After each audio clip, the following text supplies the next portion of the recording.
Go.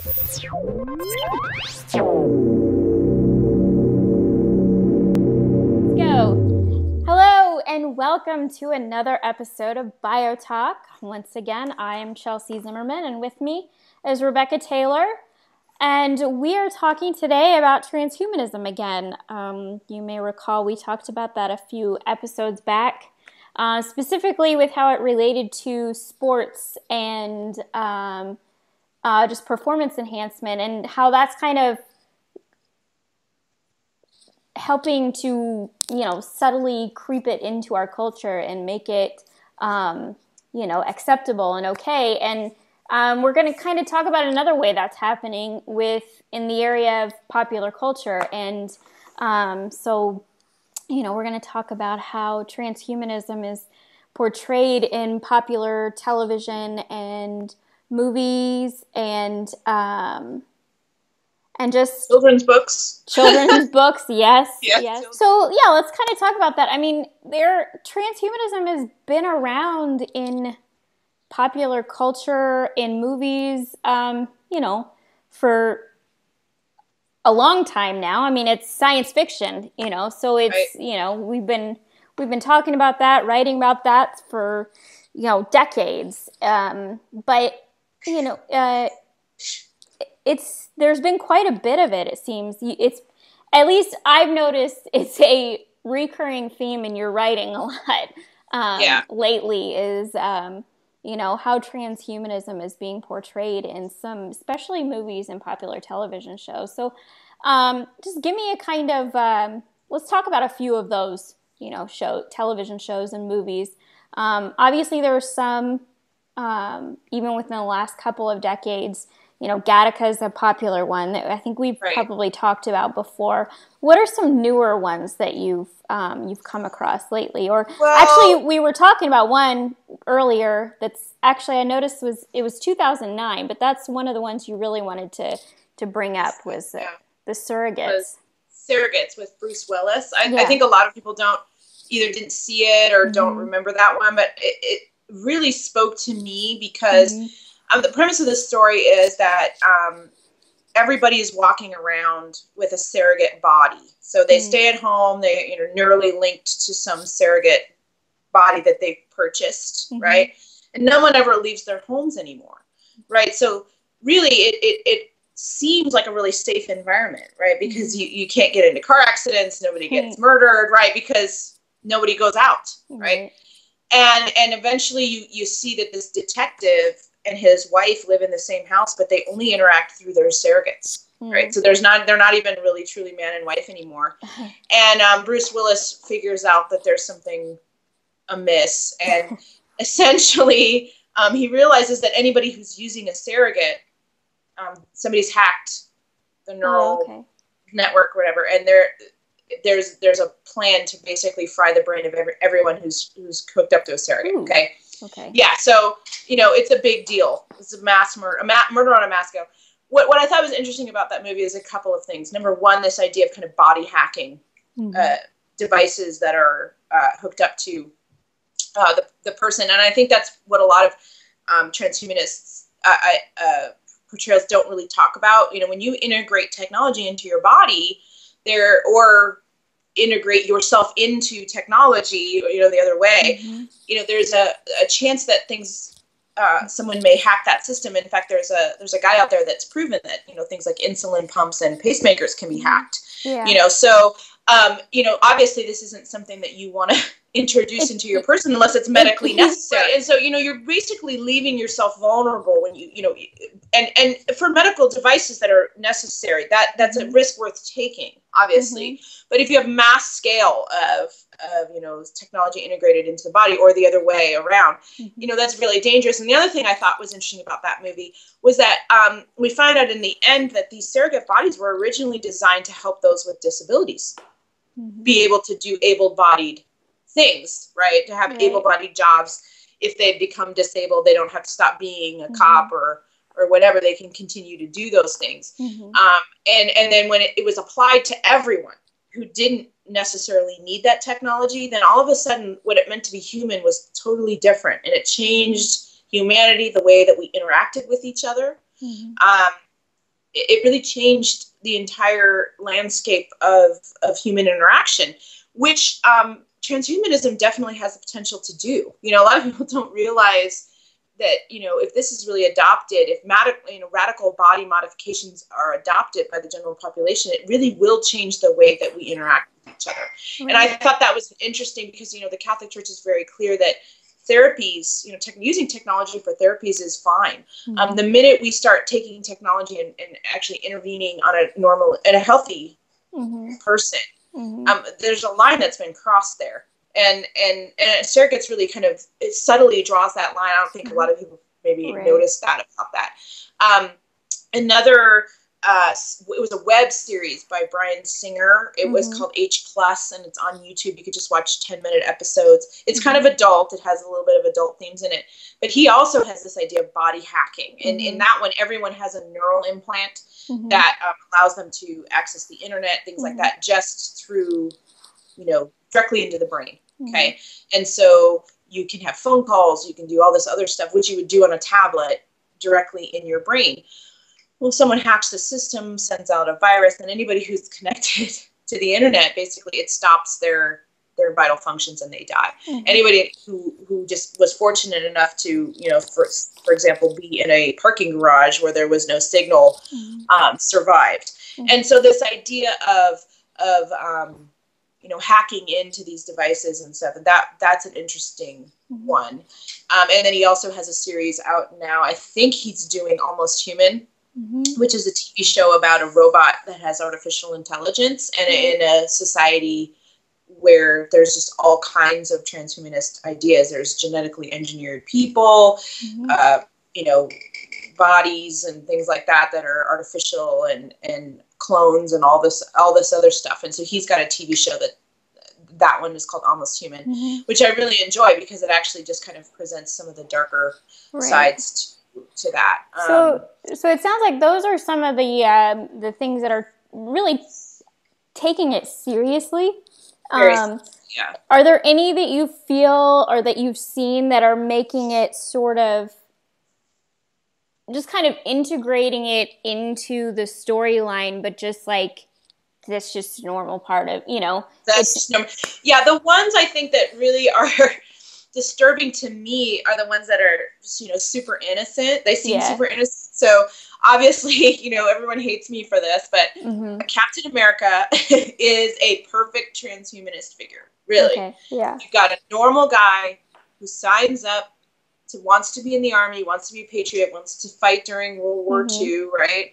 Wants to go fight the Nazis, but he just is not big enough or strong enough, right? Mm-hmm. So he volunteers to let the government experiment on him, and he becomes this superhero. That, you know, he's otherwise healthy. He's mm-hmm. not the $6 million man who had to be put back together. You know, he mm-hmm. was otherwise healthy, and he was experimented on. And we love to love Captain America. Mm-hmm. I watch the movies, mm-hmm. you know, but the reality is I think that an entire generation is being presented with the idea that it's okay to let your government experiment on you. Mm-hmm. That's how you become a hero, right? That's how you win battles. That's how you win wars. That's how you be a good American. Mm-hmm. And that's disturbing to me mm-hmm. because I don't think anybody is looking at their son and saying, you know, I love this idea. You know, this was a character that was, you know, brought about at a time when none of this was possible, mm-hmm. right, or even close to being possible. And but nowadays, it's you know, some of this stuff is actually might be right. you know, possible. And this kind of, you know, you would never want to do that. You know, mm-hmm. little Johnny, you know, don't ever sign up to let the government experiment right. on you. The other one is a show on Disney called Lab Rats, where mm-hmm. 3 of the main characters are teenagers who've been genetically engineered by a scientist, mm-hmm. and you know, they're just these lovable little freaks, right? Right. And, you know, they just have these little they're superheroes again.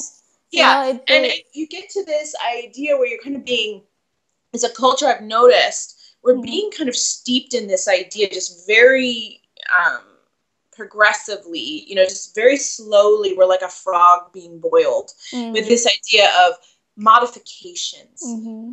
Artificial intelligence, integrating performance enhancement, more performance enhancement, integrating technology into our body, uploading our consciousness into technology. These are kinds of ideas that the reason they're so popular is because we're so close, I think, to implementing some of these. So do you think, like, between the two extremes of the two different kind of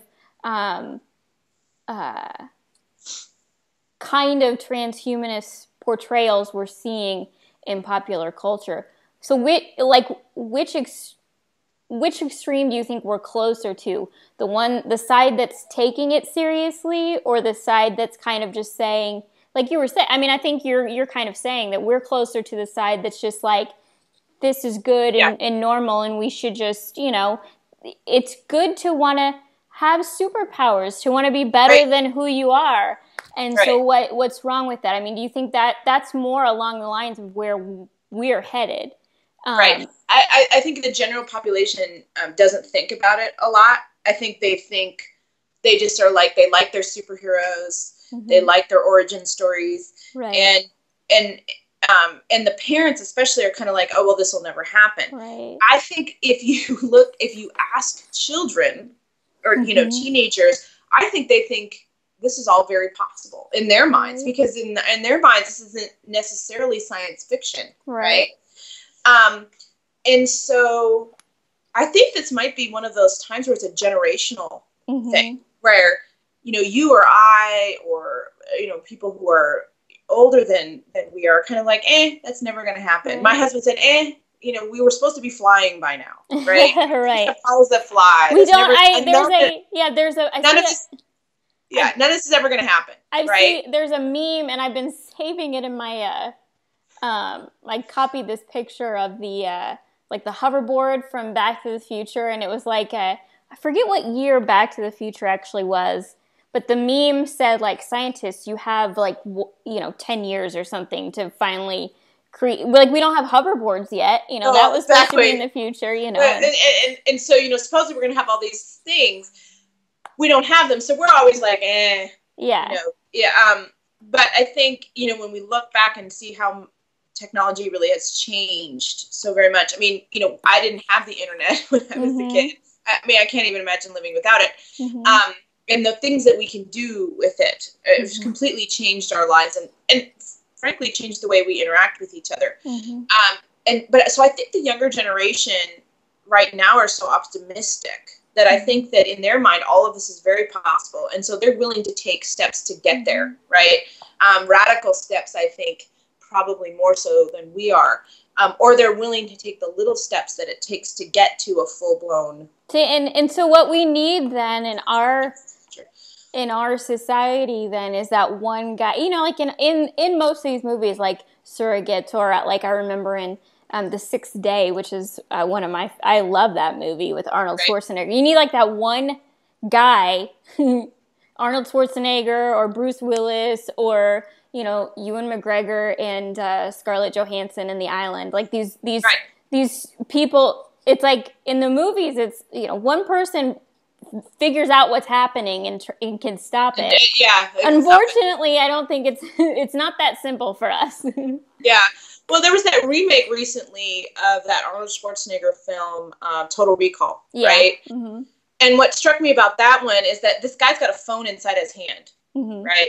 Right. And this is what people are talking about. They're talking about it's actually a tattoo as a voice of microphone. Like they can actually tattoo a microphone on a Motorola, I think, patented this tattoo technology. So, I mean, this is not so far-fetched. So the main character, he has a phone in his hand, and he realizes that's how they're tracking him, so he has to cut it out. Right?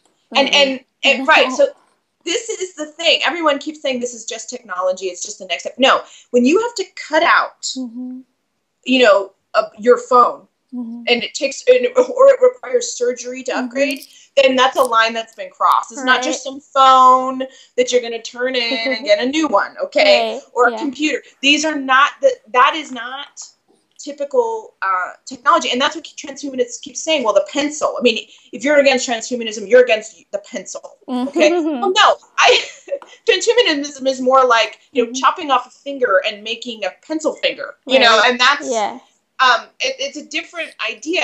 And so when you have to radically modify your body or have a surgeon, be on staff at T-Mobile, then the line is being crossed. But I'm really afraid that this generation has grown up with all of these images that they're not really taking in the downside, right? Especially with, Disney with lab rats. I mean, it just doesn't seem like there is a downside. With Captain America, is there a downside? No, No, there's no downside. Captain America saved the world and saved the world. He's the coolest guy ever, and everyone loves him. He loves God. He loves America. He's always really good. And so, what's the downside? Why wouldn't? Right? And the evil guy is always just who went pretty much through the same procedure or some of the nobody ever really kind of makes this connection that guess what, for every one Steve Rogers there's going to be 10 of the other guy who's totally not nearly as altruistic and whatnot, and isn't going to be able to handle that kind of modification.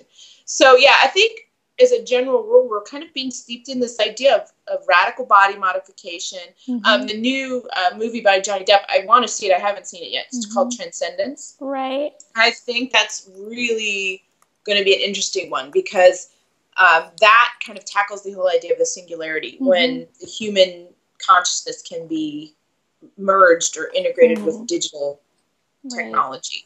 So the premise is this guy's dying and his brain gets uploaded into the digital realm. Right. You said to grease the wheels of the transhumanist technological utopia, it will take getting a generation on board with radically changing the nature of humanity, and that's what we're seeing with a lot of these things.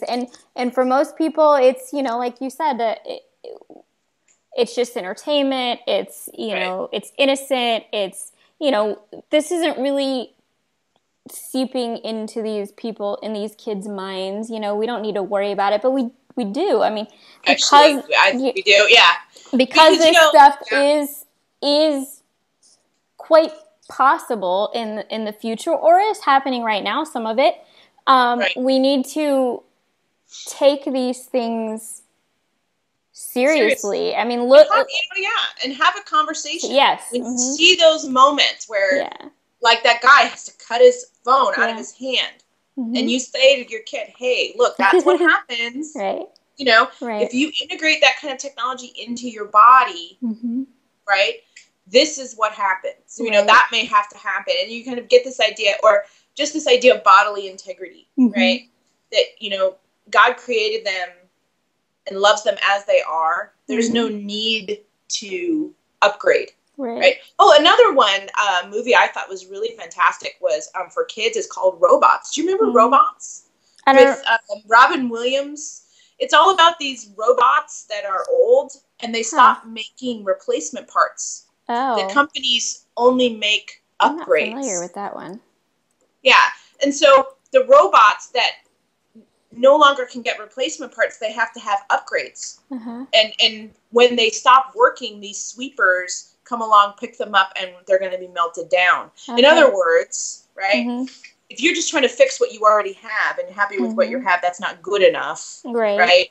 The villains want you to upgrade. Right? And if you're not going to upgrade, then guess what? You don't get to be part of society. I thought that was a really interesting film. And I just thought that was really prophetic because I feel like that's where transhumanism is going to lead us. Right? If you just want to, if you're broken and all you want to do is be fixed, that's not good enough. Anymore. Right? And we're just going to let you fall by the wayside because you're not willing to do radical or can't afford radical life extension or radical body enhancements. So therefore you're inferior, right? If you're happy with who you are, then that makes you inferior. And that was a really, that movie has a little bit, it's not really a great kids movie because it has a little bit of, inappropriate stuff in it. But, the message is, guess what? Love who you are. You don't need to upgrade, right? And I think, and that's, I don't necessarily think, these movies are bad or that we shouldn't let people, it's just, we need to have a conversation about them. We need to take things seriously and just look at what's going on and say, where is this going to lead us? Is this, is this possible or not? And should we, should this happen at some point in the future? Is is this really good for humanity or not? And I think that's what's kind of good about a lot of these movies. But on the other hand, it is, like you said, it's creeping it kind of into our psyche, into our culture. I think that is the thing. I think we just need to start having conversations about it. We don't shelter our kids entirely. They see things on TV that may not necessarily be the best. But I remember watching Miami Vice when I was younger and thinking I was never going to be a drug dealer or a prostitute, right? So, like, that was so scary to me. I thought, oh, gosh, the life of a criminal is horrible. I would never, ever want to, engage in that. So it's good that these shows are starting to, kind of engage the public. But I think the necessary side is to have that conversation. It's supposed to go with it. And I don't think we're having those conversations. Well, we are. And we're gonna keep having those conversations as much as we can, and helping people try to engage as many people as we can into thinking critically about this stuff.